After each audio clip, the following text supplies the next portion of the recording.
Bonjour à tous, je suis contente de vous retrouver dans cette nouvelle vidéo dans un format complètement différent que d'habitude. C'est très spontané, j'ai posé mon téléphone juste dans le coin parce que je me suis dit en travaillant, tiens, si je m'arrêtais 5 minutes pour leur montrer comment je fais pour avoir un beau fil bien rond en utilisant le banc à étirer. Donc j'ai déjà bien entamé le travail, j'ai donc fondu l'or, je l'ai récupéré dans la lingotière ici, que j'ai dégrossi au laminoir juste là, j'ai formé la pointe et j'ai commencé avec le banc à étirer. Puisque j'ai déjà bien travaillé sur ce fil, je vais donc le recuire pour pouvoir renouveler l'opération de façon à ce que le fil soit un peu plus malléable une fois qu'il soit bien recuit. Voilà, allez, à tout de suite.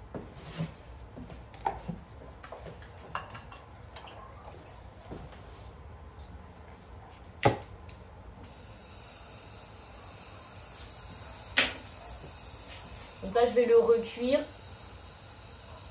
gentiment, sans trop, pour éviter qu'il fonde et qu'il se déforme.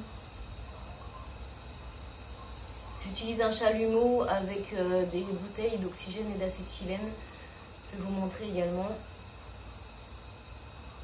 Je suis plutôt contente de ce matériel pour fondre, c'est très efficace en vérité. Voilà. C'est pas du tout un chalumeau qui apporte une flamme de précision. Mais pour des gros volumes comme ce fil-là, comme de la fonte, c'est parfait. Donc je sais pas si de là où vous êtes, vous voyez bien le fil qui rougit. Parfait. Je vais attendre qu'il refroidisse pour éviter de le choquer dans l'eau. Je sais qu'il y en a qui n'hésitent pas à prendre et à faire un choc de température, mais moi j'ai peur qu'il devienne un peu cassant ou trop dur après. Donc j'aime bien qu'il descende en température tranquillement. Voilà, pendant ce temps-là, je bois un petit verre d'eau, je regarde mes messages où je vous parle. Voilà, donc là c'est parfait. Je vais récupérer une Bruxelles, je reviens tout de suite. Voilà. Le fil à l'origine était bien jaune, maintenant on le retrouve bien noir. C'est tout à fait normal, ne vous inquiétez pas. Ici j'ai le petit bac d'eau. Vous voyez, lorsque il y a un choc de température, vous allez entendre le pchit, pchit.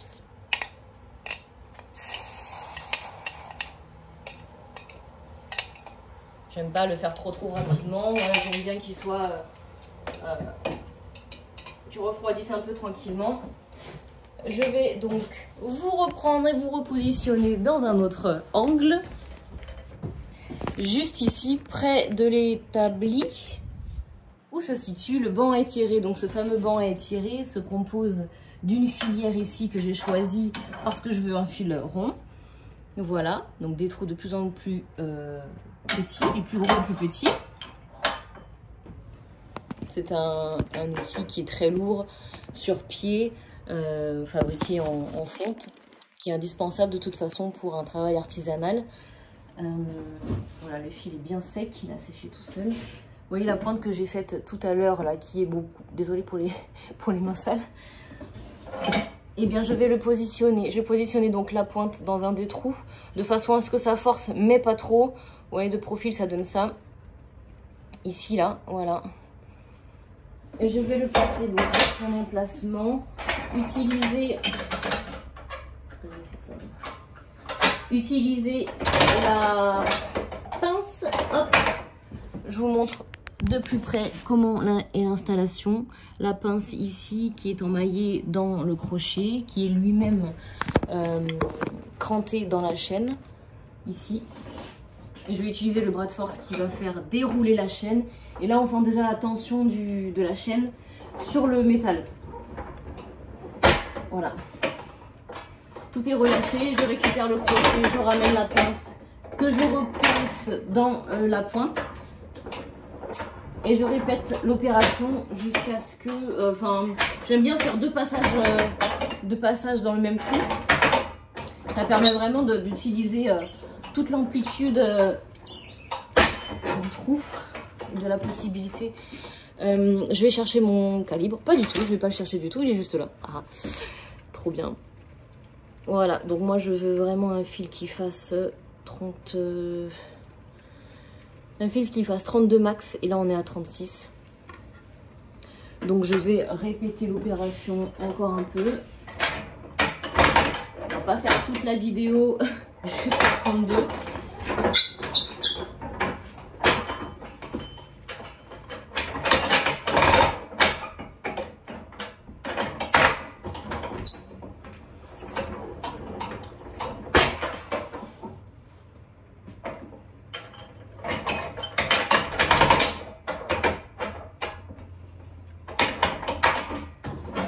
Fait les bras un peu.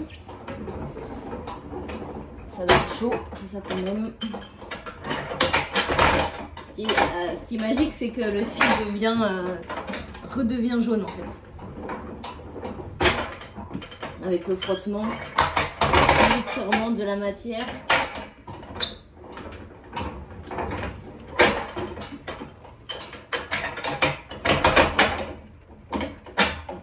Donc là, ça va être un passage un peu difficile. Je le sens. Ouais, là, ça croche.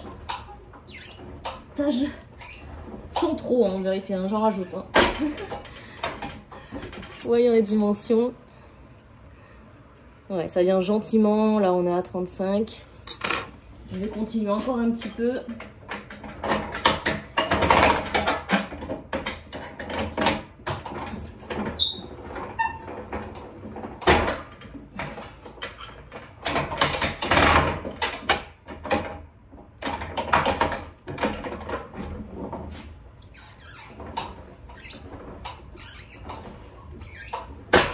Ok.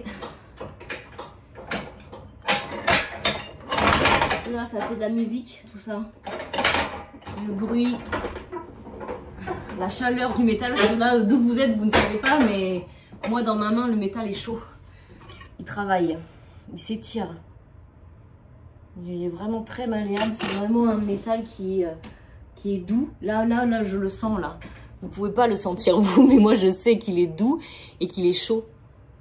Et là, quand il est comme ça, c'est que vraiment le métal est de bonne qualité, que c'est un or vraiment de bonne qualité et que le résultat va être vraiment très très beau sur la cliente.